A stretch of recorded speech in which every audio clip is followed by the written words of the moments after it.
I'd like to call the Tuesday, January 4th, 2022 Papillion City Council meeting to order. Ms. Barado, would you please take the roll? Sunday, Mumgard, Gaines, Glover, Jaworski, Klug, Stubbe, Ingberg. Would you please join me in the Pledge of Allegiance? Pledge allegiance to the flag of the United States of America and to the republic for which it stands, one nation, under God, indivisible, liberty and justice for all. Thank you. Do we have an affidavit of publication on file? We do. And a current copy of the Open Meetings Act is posted at the entry into the room that we're in.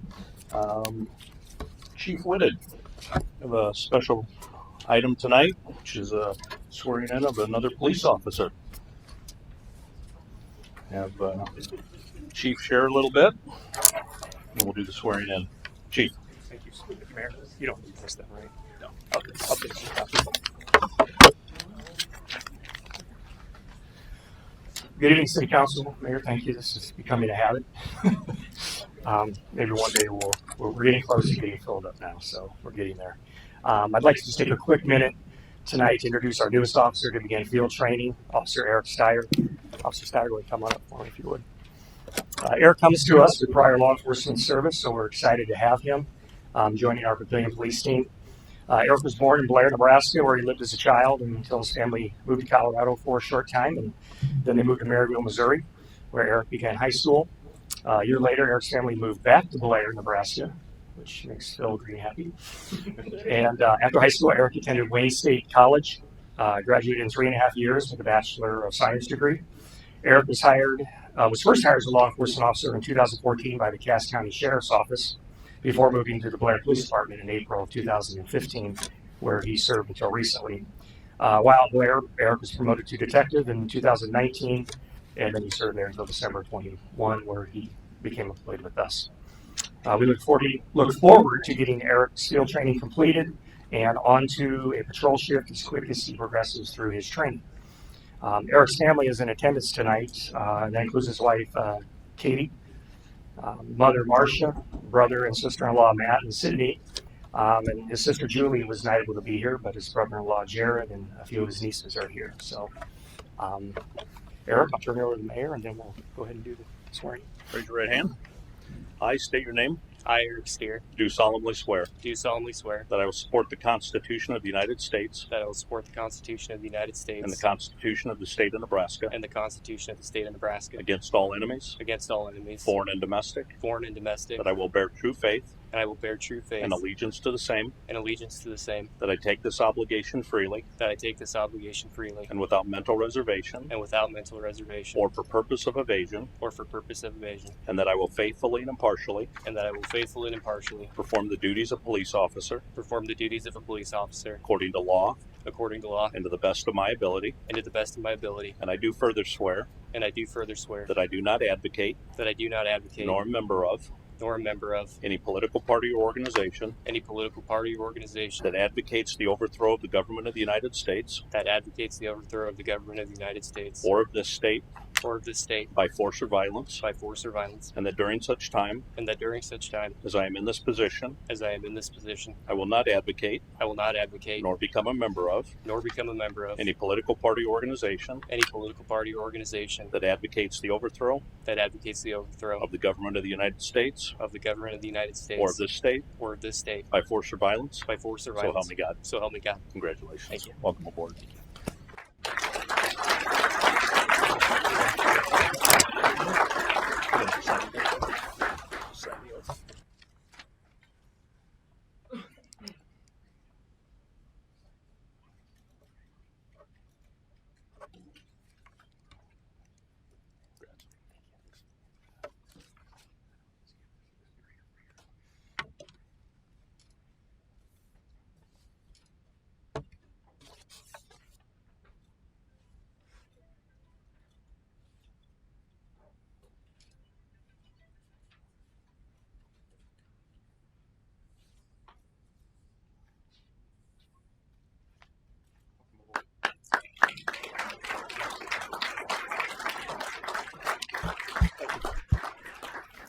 Welcome aboard and congratulations. Thank you. Ms. Powers, Administrator's Report, please. Thank you. And thank you to the Public Works Department and crews that cleared the ice and snow on New Year's Eve and New Year's Day, and for Jen and Rick for coordinating. They made sure our streets were clear and safe for the residents and for all of us while we were enjoying time with our families. The city's snow preparedness was even featured on a couple of local news stations this past week, and I sincerely appreciate the professional people who work for the city of Papillion, so thank you. FEMA notified the city that its draft flood insurance rate maps, called firm maps, are ready for review, and we have until approximately January 20th to provide comments. There were several areas that were removed from the floodway and moved to the floodplain, which is beneficial to those properties. However, there are also some properties that were moved into the floodway, which could impact future development of those properties. The city will put links on our website and social media for residents to review the firm maps and decide if they want to provide feedback on the maps before the deadline. And the city is also putting together a map that shows the changes from the previous maps to the current map, so it's more easier for residents to see if they're impacted. And then also the filing to run for city council and mayor opens tomorrow, January 5th. The deadline for incumbents is February 15th, and the deadline for non-incumbents is March 1st. And for those interested in filing, please go to the city clerk's office during normal business hours to pay the filing fees and start the process. And then the last is, with the holiday season behind us, we'll start scheduling some city council committee meetings over the next few meetings. So Taylor will be reaching out to schedule those. That's all I had. Thank you. Thank you very much. Item D1, Ordinance 19. Oh, I'm sorry, we're on the consent. Is there a motion to approve the consent agenda? Motion by Councilman Glover, second by Councilman Ingberg. Do you have any proponents or opponents? Any council discussion? Please vote. Mumgarde. Glover. Jaworski. Klug. Stubbe. Ingberg. 6 yeas, 0 nays. Motion passes. Item D1, Ordinance 1958. An ordinance to approve a request for a change of zone from AG Agricultural to LI Limited Industrial for the property legally described as a replatting of Outlot A, Steel Ridge South, together with the platting of Tax Lot 2D and Tax Lot 9 of the Northwest Quarter, Section 35, Township 14 North, Range 11 East of the 6 p.m., Sarpy County, and those parts of the Southwest Quarter, Southeast Quarter, and Northeast Quarter of Section 34, Township 14 North, Range 11 East of the 6 p.m., lying south and east of Interstate 80 right-of-way, except those parts taken for road right-of-way, generally located south of Highway 370, between I-80 and 156th Street. The applicant is Dowd Grain Company, Steel Ridge Phases 2 through 3. So Councilmember will introduce. Introduced by Councilman Stubbe. Next, item F1, Resolution R220003, a resolution to approve the appointment of Michael Kleffner as the Public Works Director. Is there a motion to approve Resolution R220003? Motion by Councilman Ingberg. Second by Councilman Mumgarde. Any proponents or opponents? Any council discussion? Mr. Jaworski. Yes, Mayor, and you know we've talked about this. I have concerns about this candidate. When I was at MUD, the 2 times that I met him, he really lacks people skills, I believe, because he come out yelling and screaming, trying to intimidate us. I just don't think this is the right pick for our employees. I think the employees deserve better than this. And I'm not going to support it because I think we're making a mistake. Thanks. Thank you. And I do appreciate your sharing with that early on, and I did do some additional due diligence, and I am comfortable with the appointment, but I respect the position. Any other council discussion? Please vote. Mumgarde. Yes. Glover. Yes. Jaworski. No. Klug. Yes. Stubbe. Yes. Ingberg. 5 yeas, 1 nay by Councilman Jaworski. Motion passes. Michael, you here? Got to do an oath of office, and it's the same long one we just did for the police officer.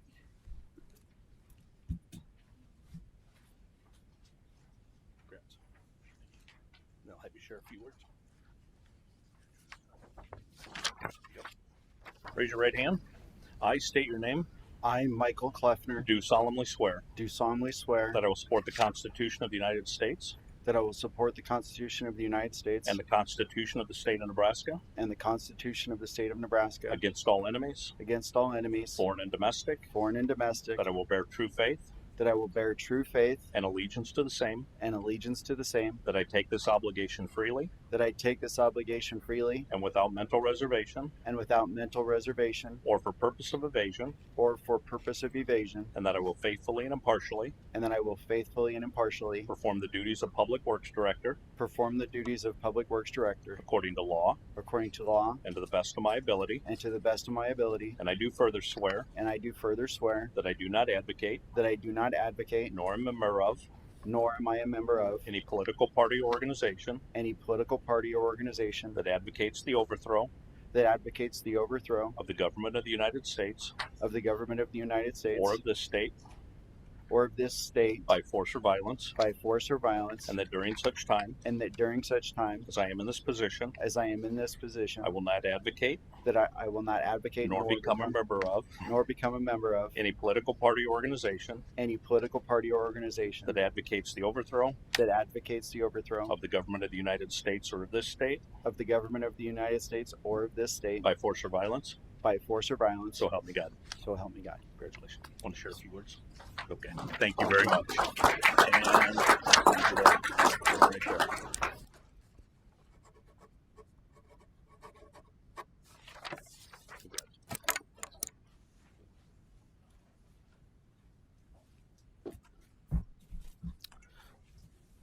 We did send out a press release on Michael's background, but just for the people that are here, some of the perspectives appreciated. It's got municipal experience, has state experience, roads experience. Have some examples because of the roads of the state roads knowledge, where some projects were able to be changed at the local level and uncovered some funding that most municipalities weren't even aware that was out there. It's also worked on private side, and in addition to being in the public works world, had a short stint early in the career, actually in the administration side, and is also on the planning commission of a local municipality. So public, private, local, state, management side, the public works side, and the appointed side. So a lot of unique perspectives. So Michael, appreciate and been good getting to know you, and welcome aboard. Next is item F2, Resolution R220004, a resolution to approve requesting the Public Safety Committee to amend and update Chapter 100, Unsafe Buildings, with a version of the 2018 International Property Maintenance Code. Applicant is Councilwoman Luann Klug. Is there a motion to approve Resolution R220004? Motion by Councilwoman Klug. Is there a second? Second by Councilman Glover. Are there any proponents? Anybody want to speak in favor? Welcome. And if you'd state your name for the record. Hi, my name is Mike Erdman. I live at 926 South Madison Street. What I'd like to propose tonight is I think the pet hoarding situation on that house kind of brought some other things to life, although this has kind of been in the works for a while. I believe the property maintenance codes, and maybe they need to be strengthened a little bit. I believe there's two categories of why some of these properties fall into disrepair. I think the first category might be elderly or disabled people, maybe a mental illness, maybe fixed income or financial hardship. If any laws are changed or ordinances are changed, and that affects any of those people, I'll step up as a community member, at least in the Trumbull Park area, along with some of my neighbors, and help those people out. Whether it's getting assistance from Eastern Nebraska's Office on Aging, AARP, the VA, having them apply for the homestead exemption to shift those dollars into home maintenance or anything like that. Veteran services, maybe Home Depot's veteran assistance program for materials, Harness High School and Boy Scouts for labor hours, those kinds of things for service hours, utility forgiveness, whatever may be needed. I'm willing to step up that for category one. But I believe there's a second category, and that's just simply neglectful owners and some landlords here in the city that are taking advantage of some of the weak city ordinances regarding property maintenance. What I'd like to do is show some pictures tonight. The first pictures, if we can bring these up, this is on Polk and Lincoln, and yes, there is a house behind all that overgrown shrubbery there. If you can flip to the next picture, this is what the driveway looks like. That white truck has been in that yard, parked in the same spot in that driveway for 2 years. If you look at the Sarpy County Assessor's website, you'll see it. This is the other side of that property. Now, the property on just to the left of this in this picture just recently sold, and I'm sure if it wasn't a seller's market, they probably wouldn't have got what they got out of that property, just because buyers will size up what they have to live next door to. So what I'd like to also do is the next picture. This comes and go. This isn't a garage sale. This is how this property looks sometimes. The city will come by, they'll clean it up, and then a few weeks later it'll look like this again. There's another picture from the front. Things on the porch. I mean, it's everywhere. These are the kinds of things that really drive down home values and frustrate quality of life for other people that live around them, including myself. The next picture this is from the Sarpy County Assessor's website, dated 2018. That property still looks like that today and is in worse condition. And this is what I see from my backyard. This is the backyard junkyard is what I call it. It's always a bright spot to my day when I let out my dog in the morning. Now, you can't have brush piles in the back of a yard, but you can have this. And that truck is exclusively used for bringing home new finds every week during the summer and spring. He also parks across the sidewalk. I've called the police about that. They drove by and didn't say a word to him. Now, this is a half a block away from the school, and I see kids having to walk out in the street because he parks his car there. To me, these are the kinds of owner-occupied homes that I'm not sure if they care or not. Now, they may fall into category 1. I won't know, and I won't judge them. I just wanted to represent what we see in the Trumbull Park neighborhood of what the problems are. Now, there is one particular landlord in our neighborhood. Landlords, if you go to the Sarpy County Assessor's website, click on the GIS map, and look at whether the mailing address or the owner address is different from the property address. That represents about 20 to 30% of the properties in Trumbull Park, but there's only one that I can identify, a real problem landlord. Now, this landlord owns 112 properties in Sarpy County, Cass, and Douglas County. I estimate that it's worth conservatively $140,000 a property. That's $15 million, and he's generating well over $1 million in rent revenue a year. But he can't take care of properties. Just as an example, this is 607 Cedardale. As you can see, there's illegal parking. If you can scroll to the next picture, cars that are junked out in the parking lot or up on jacks. This is an unregistered car. Weeds growing everywhere. The foundation is falling off the house and the railing, etc. The next house is this is 501 Laredo. Now, this doesn't look bad, but the sidewalk's completely beat up. This is a classic of this particular landlord of the dead trees out front, as you can see. And if you'll notice that there's this collapsed concrete in front is certainly a hazard to any tenant that lives there. And if you scroll to the next picture, 2017 on the right is the Sarpy County Assessor's website, and on the left is the address or the picture I took in August of 21. Now, this is, as you can see, the address, the zero on the address is falling off that house. 4 years, nobody's bothered to even tack that back up. That's how that property's maintained. And in the right-hand picture, that you can see the way it's collapsed over a 4-year period with no maintenance on this house. Now, this is a house that's just a few blocks away from Councilman Sunday, who's not here tonight, tried to amend the ordinance for trash can enclosures that this city council shot down. They won't allow that, but they'll allow this: the broken concrete, the tripping hazards, the collapsing foundation, everything else that's on this house. The next house is 1001 South Jackson. This is one of the nicest circles in Sarpy County, or in Trumbull Park, and this is what exists there: dead grass, weeds. You can see on the south side of the house, which is on the right side of this picture, those weeds are over 7 feet tall. Before anybody complained or before the city made him, he won't do anything to these properties except unless the city makes him do that. The next picture you can see, he'll put a new roof on it, but he will not fix the gutters or anything else. It's all about minimum effort on these houses, to put money in his pocket, to keep money in his pocket. He doesn't care about us as a community or neighbor. He lives in Bellevue on a nice little 10-acre spread. He doesn't care about us. The next picture is 1005 South Madison. That's a few blocks away, a few houses away from me. Dead yard, peeling paint. If you can go to the next slide, thank you.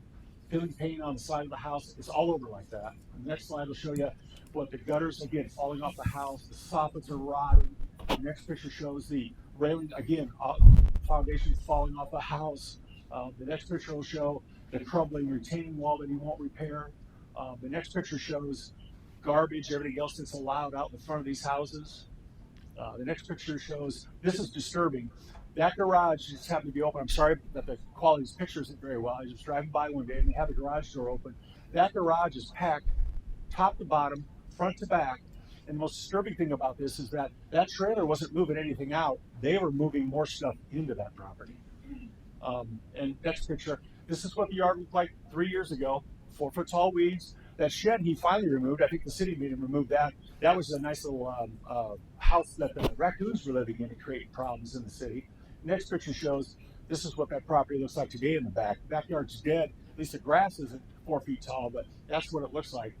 Here's the problem with this property also. If you can back up one more time, that yard, that house right there has 5 dogs in it.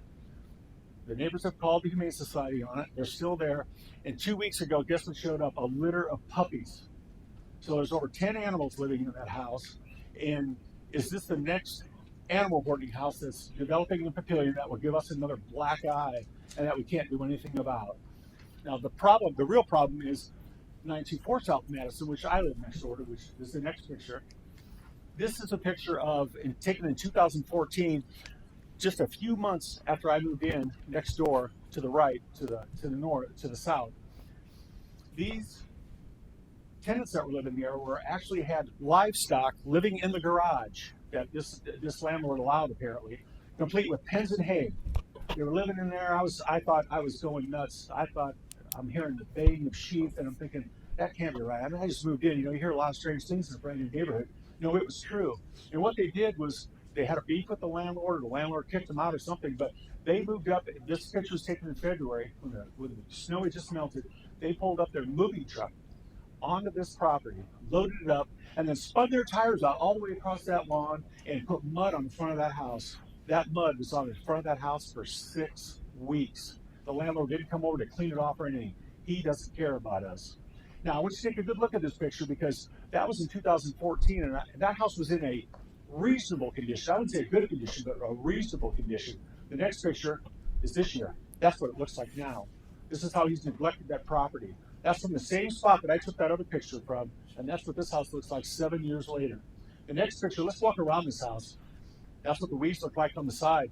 Let's play a little Where's Waldo? And you can see there's actually an air conditioner in that picture, but it's all covered in weeds. You can see it in the bottom just above that fence line. A fence I had to put up just to screen that out. $1,600 later, that's a cost to me to be able to do that just so I can have a quality of life. Next picture, falling off gutters, rotting soffits, peeling paint, more weeds. You can go to the next picture. That's what the roof looks like. That was taken 2 days ago. It's only gotten worse. The whole ridge cap is gone. All the shingles keep blowing off of it. I collect shingles every time there's a windstorm in my yard. As you can see, there's a little snow on there to prove that I took this just a few days ago. And then let's go to the back of the property. This is the back of where the gutter was falling off. See the flashing there? That's where the raccoons have decided to go into that property again for the 3rd time and make a nest up there. I've trapped 6 raccoons off this property in 2001. And thank God I've got a neighbor that's nice enough and I pay him $25 each time to put that live trap in the back of this pickup truck and take these 5 to 10 miles out to the country and release them, because the Humane Society will only release them per what they've worked with the city 1,000 feet away. That does not stop the problem, and it only puts that problem into another neighborhood. That's not right. Something needs to be done about that ordinance also. I won't put the animals down. That's even more expensive to do that. It's easier to, but again, another cost to me as a landowner, property owner next to this. That flashing there, his solution to that, and I've got it on videotape. I've got 25 minutes of video of these guys coming over with a crew of 4, spending an hour there. The first hour I've seen in 2 years that anybody's come over and done anything to this property. His solution to that, just tear it off. Just let the rest of it rot. It doesn't need to be up there. We can go to the next picture. This was after he left that day, after he thought he did some work. Now, this is the back corner of the lot. Now, you can't see all those weeds and everything else from the street, so he's all good there. And those 2 elm trees that are there, the elm tree closest to us, the bigger one, is in pretty good health, but the smaller one is dying. And this is facing away from the property and into the property. You can see the mess that he still leaves there, and that's exactly the way him and the tenant think that that's an acceptable way to leave that property. Now, the tree, it was a problem when I first moved in. If you can go to the next slide, please, thank you. As you can see in the picture on the left, all those trees were hanging over my power lines in my home. When I complained to the city about the dead things, he got up there. I just happened to come home one day. He was up there up there with a tree trimmer, was up in the yard or up in the tree, trimming the tree. And I asked the tree trimmer, I said, hey, and the landlord was standing on the other side, or at least his son, I believe. I said, hey, can you cut a couple of these branches off? You can drop them into my yard. I mean, it would have been just zip, drop them off. And I'll take care of that. I'll take care of getting rid of them. He says, only if you'll split the cost with me. Only if you split the cost with me. Again, it's all about money. It's not about neighborly good vibes or anything else. He's just in it for the dollars. So what I did, I spent $1,500 trimming that tree off to the property line so that I can mitigate any of my problems that I might have in a storm when that tree blows over, because it's going to, onto my property or onto my house. And then I have all kinds of problems, increased insurance premiums going forward for the rest of my life and everything else. So that's what I had to do. Again, another cost to me when he doesn't do it himself. So you can go to the next picture. Thank you. This is from the other side of the property, taken by the 922 South Madison, and he's here tonight. I appreciate Brandon, you showing up. This is where the raccoons on the left property, left side, has been digging into that property where the flashing was hanging off. As you can see in the other picture on the right, more gutters hanging off, more rotted siding, etc. Again, it's about minimal input into these properties. If you can click the next picture. This is, I'm not sure if this is acceptable, but what he does is he just puts sheet vinyl over these. He just puts sheet vinyl or sheet asphalt. I'm not sure if that's code or not, but the raccoons love to lift up that corner, dig in. Next thing you know, they're in there. The current tenant, he was relating to me, the kids were, that they were in their living room, and all at once a raccoon broke into their living room. The kids thought it was funny. The mom was terrified. And then they had to trap those. Now that's the two he trapped in that attic. I trapped 6 more, so it was quite a family living there. We can go to the next picture. What I want to show here is exactly how he maintains his property. In 2018, that's what that little bump out looked like on the side of the house with a rotting roof on it. What he did was he just put that sheet asphalt over that. Didn't even take the shingles off, just because just to cover it up. The tenant that was there at the time called him and said it's leaking in the house. That's what he did for a fix. There's that side of the house with the gutter that was hanging off. But that was the second hole where the raccoons had dug into this house because it's all overgrown and they can get on the roof. That's what he had as a problem there. This is how he patches it on the right. Throw some more of that little asphalt over it. He's good to go. He doesn't care what this property looks like, as long as it's a minimal effort and as long as nobody's on his case about it. It's more money in his pocket. We can go to the next slide. This was something my neighbors and I were laughing about. We called it the shingle watch.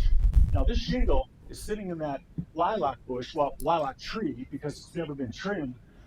That was in there and blew off in July from the July windstorm. This picture was taken in November. When his crew was there, they walked by that 50 times and nobody bothered to pull that out. And the tenant that lives there, he sits on that porch 10 times a day and has a cigarette, and he can see that, and they wouldn't even pull it out. It finally disappeared on December 15th. I watched it every single day when I pulled it out, just for fun. Now, last picture I'd like to show is, this is the Google map picture of his home. And city violation, a little violation, this should be up 24/7, 365 in the yard, because that's what the problem really is all about.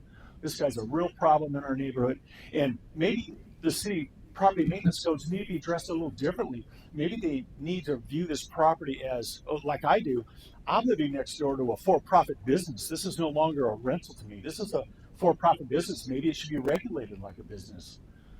As far as I'm concerned, I mean, if this property was downtown in the middle of downtown Papillion, on one of those storefronts with an awning that was falling off and paint that was peeling and a dead plant out on the front and concrete that was busted up as a tripping hazard and railings falling off, that would be addressed immediately by the city. They would not allow this. And as far as I'm concerned, this is a business that I'm living next door to, and needs to possibly be regulated by it like one.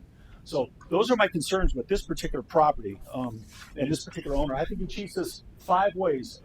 Properties like this cheat us 5 ways. First of all, I believe this neglect is by on purpose. It's by design.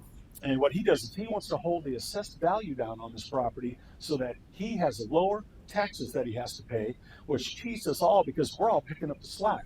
All the rest of us have to pick up the slack because he doesn't want to invest any money into this property to bring it past reasonable into at least a good condition. The other thing is he cheats us of value in our neighborhood. I recently spoke to a real estate agent, a local real estate agent, that says, I asked him how a property like this would affect my valuation. He goes, well, in a seller's market like it is now, it probably wouldn't affect you at all, but it depends on when you want to sell. If it's going to be a buyer's market, you'll probably lose, I would say, 10 grand. Well, I can't afford to lose $10,000 in equity in this particular property because he doesn't want to do anything about his properties. The other thing is he cheats us, our neighborhood in security and safety. And I'm going to tell you why. The tenants that lived there, one tenant was a family. The marginal tenants are kind of attracted to these properties because maybe the rent's lower or maybe they think they can hide out. But one time, a toddler in diapers on a cold December day had locked himself out of the house on that front porch. And if my neighbor hadn't been walking their dog that night and see that poor little kid locked out on that porch while grandpa was dead drunk on the sofa, this little kid, it could have been a tragedy in our neighborhood. Or waking up to 4 or 5 police cars out front one year, and on the bullhorn they're saying, come on out, we know you're in there. A fugitive arrest there. Who else are they harboring there? Who else does he rent to? Criminal. I mean, we're a block away from a school. What's going on on this property? The current tenant has a pit bull. This pit bull is unlicensed, doesn't have a collar, and it's never leashed. He lets it out on that porch, and I've seen it charge at least, I've seen it, 2 people that were walking their dogs on leash, left them shaking. I don't mean shaking, I mean shaking, because they were so scared that that pit bull was going to engage in some kind of fight. Although it didn't happen, because they called it back and it obeyed, something's going to happen. It's going to happen. That's safety and security in our neighborhood that they cheat us out of. They also cheat their tenants out of. Can you imagine what that, if the problems like this are on the outside, what's on the inside of their property? The amount of feces and raccoon scat and urine and everything else that's up in that attic that I'm certain wasn't ever cleaned out or anything else. All the problems that this creates a real problem for the tenants. I asked the tenant when he was going to ask his landlord if he's going to come by and fix that collapsed gutter and other things on the property. He says, gosh, I don't ever see him. I haven't seen him for 4 or 5 months. I just send him my check. He never comes and checks on his properties. This particular landowner also owns commercial properties. One of them is a storage unit in Bellevue. And one of my other neighbors, unknown to them, was renting the property and just happened to see him there and realized that he was the owner of it, and asked him, he goes, you own a property over on Madison Street? And he says, I own so many of these, I don't know where they're all at. I think that says a lot. He doesn't know where they're at. He certainly can't maintain them. And the last thing is he cheats our city and other opportunities for people to buy that house and move in that house that would maintain it, that would love to live a block away from the school, that would love to maintain that and live in such a great area like Trumbull Park. And so those are the issues that I have with this particular landlord, and I think we really need to do something about it. Now, other people are going to say that they're going to try to convince you that this landlord will be some kind of victim of government overreach if we come down on his property. No, my neighbors and I in our city are the victims of this particular landlord. Thank you. And I will note you sent a lot of this in on an email, and we did get that to all the council members, so they have what you sent in. Thank you. And that'll be part of the record. Okay. Thank you. Do we have any other proponents? Anybody want to speak in favor? Welcome. If you state your name for the record and address. Brandon Griswold, 922 South Madison. I applaud Mike for digging in quite a bit to this, and on the other side of that property is where I live, and I want to take a little different perspective with the council tonight. The last 2 tenants that have lived in that property both have kids. The current tenants have 2 kids. The one prior has had a daughter. And throughout the 6 years I've lived next door, there's been multiple occasions through conversations, neighborly conversations, of instances of things not getting done inside, raccoons coming through the ceiling while the tenants are living in their house. that's not a hyperbole, literally broke through the ceiling while they were there. And yes, there's certain things that we as a community like to enjoy. Papillion is a beautiful place to live, but part of what we do as a society and part of government's role is also to protect and help maintain a quality of life for those that might not be able to do it on their own. And what I find is kind of ironic is some of these properties I'm sure are below market value on the rent, which is attractive to somebody for rent. But when we're putting somebody into a property like this and we have no enforcement ability, where do they go? What can they do? They're stuck. A lot of these folks, at least the two neighbors I've talked to, moving on the drop of a dime isn't something that's in the finances to do. They may have job, kids in school, all sorts of complications with that. And so Papillion as a city is enabling that type of abuse for that renter by not being able to enforce the quality of these properties. And frankly, that kind of makes me a little sick to my stomach sometimes when I think about it. Is we're okay with somebody essentially taking advantage of somebody, accepting a rent payment, and doing nothing in return when there's raccoons living in an attic. I don't find that that's okay, and I hope we can find a solution as a community to address these. Thank you. Thank you. Do we have any other proponents? One last word. Yep. Thank you. Again, Mike Erdman, 926 South Madison. Speaking of the last tenants, the tenants before, which I forgot to mention, Mike lived there. Mike was a good tenant. He would actually, when we had a windstorm and blew down some trees, he was out there helping us because he knew he couldn't do anything for his property to help it out. So he was helping the neighbors out. I thought that was awesome. Now, Mike had a lease from summer to summer. And in late August, the air conditioner broke down, and he approached the landlord, and the landlord says, I'm not fixing it this late in the season. Get some window air conditioners. And that's what Mike had to do for 2 months. And then in March of the following year, the furnace went out of that property. And again, the landlord said, nope. He goes, I'm not fixing it. He goes, it's almost summertime.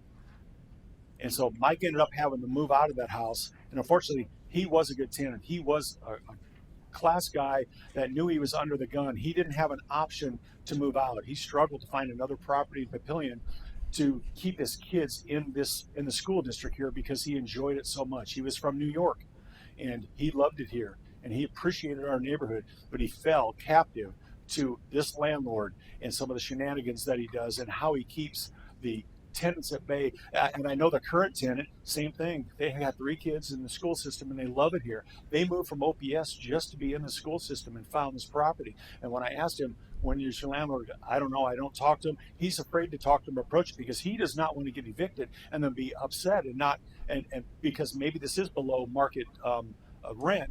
And he doesn't want to be evicted and not be able to find another place and upset his kids and have to take him out of the school district. And that's wrong. That's wrong to do that to your tenants.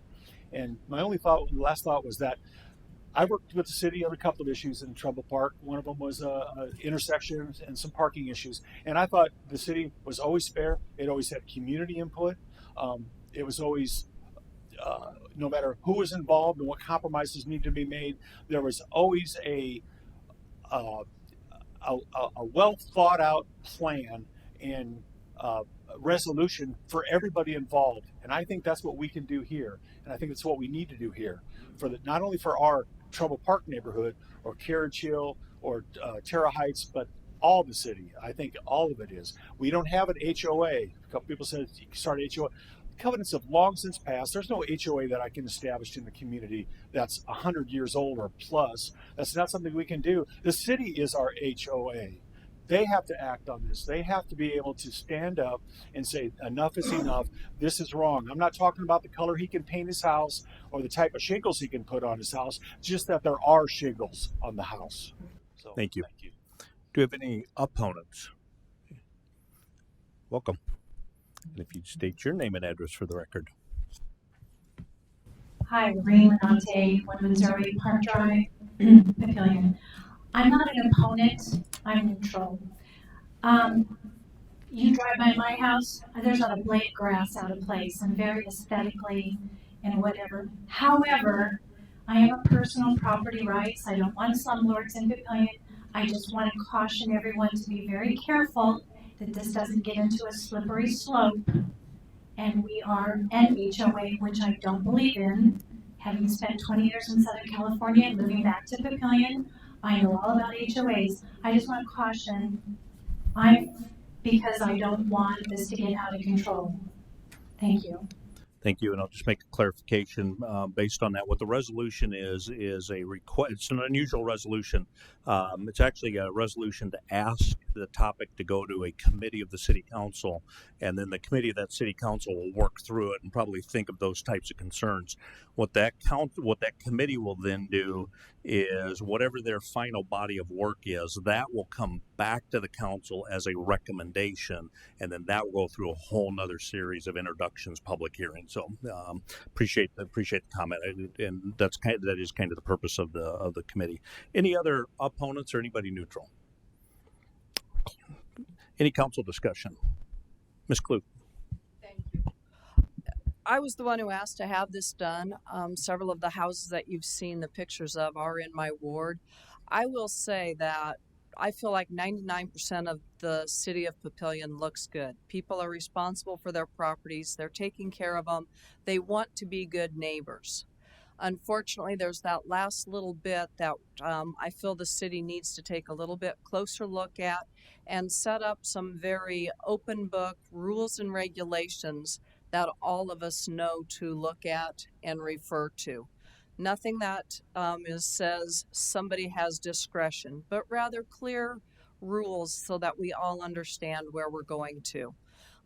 That was the purpose of why I have suggested that we look at the International Property Maintenance Code. It's something that will give us a foundation to send to the committee. I'm also hoping that the committee will look it over and make sure that we don't have overreach, but rather that we figure out how to support each other while going forward and having an even better community than what we already have. So I just hope other council members will see this as an opportunity to take what's good and continue to keep it good and even better for the city of Papillion. Mr. Ingberg. Just a comment, because the council discussed something similar several years ago. The problem we had with that situation was the person that proposed it to us, it was then a city employee, did what you're talking about. There was a lot of overreach and very unrealistic standards, and it, for lack of a better way to put it, went up in flames. I will tell you that from where I sit, I happen to be on the committee that's going to go through this. I've read through that code that Council Member Klug referred to, and there's a lot of good points in it, and there's some points we're going to have to adjust for the community. As Mr. Erdman said, I think our biggest concern initially is going to be with absentee landlords, because he's correct, that happens. And if you're an old police guy like me, there's a theory called the broken window theory, which police look at, which is if one house in a neighborhood starts to deteriorate, other houses tend to follow over time. And I'm a believer in that, but I also, as you said, I don't want us to get to the point where we invest all of our time in areas that may not be substantial enough to, or be too intrusive. But for the pictures you show, and one of the houses I will tell you that you showed on South Harrison has been a problem in it for 40 years. because I can't tell you how many times as a police department we went over there and took action. But the problem we ran into was there wasn't enough uh, um, teeth in the ordinances then to prevent it from starting up again, the clock starting over again. Hopefully, we go through this process. That'll be a lot of the solution. And I know that Council Member Klug, which he talked to me about this, we're going to have other people involved, not just four council people. I'm sure is what she told me. We're going to have the code enforcement people review it, planning people review it. It's going to be a multi-look. So that way, we're not all knowing. I want other people to look at it and have to deal with it. And I want the code enforcement people to look at it because they're going to have to enforce it. And so there'll be a lot of input, and it may take some time, but I'm okay with that because the important thing is it's done right. And there's not a half-hearted effort or a knee-jerk reaction to the point where it doesn't serve anybody. And we'll be right back where we started again. And if we're going to do this, we'll do it right. Thank you, Mayor.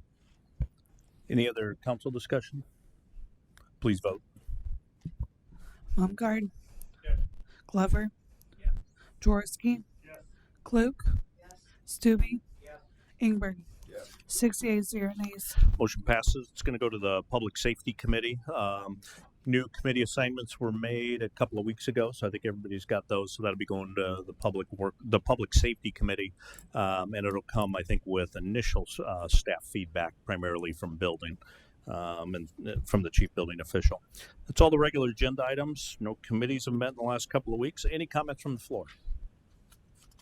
No comments from the floor. Any council comments?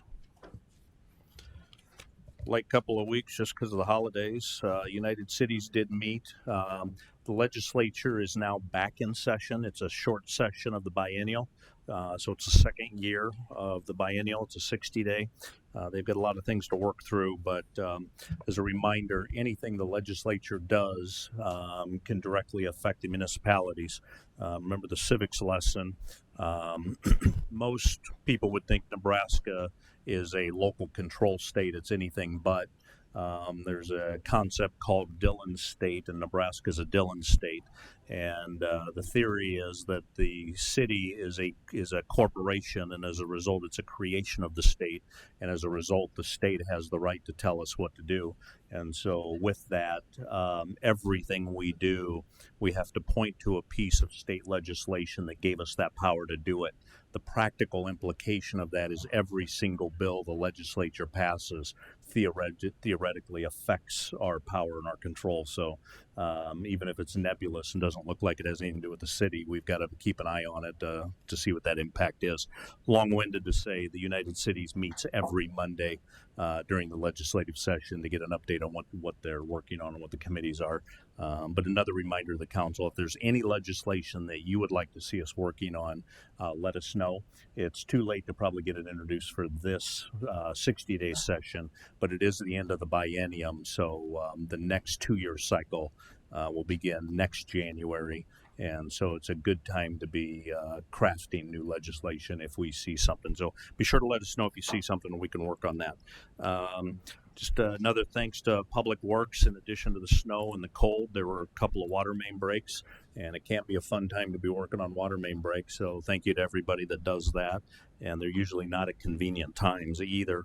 And then Ms. Powers mentioned the FEMA flood map.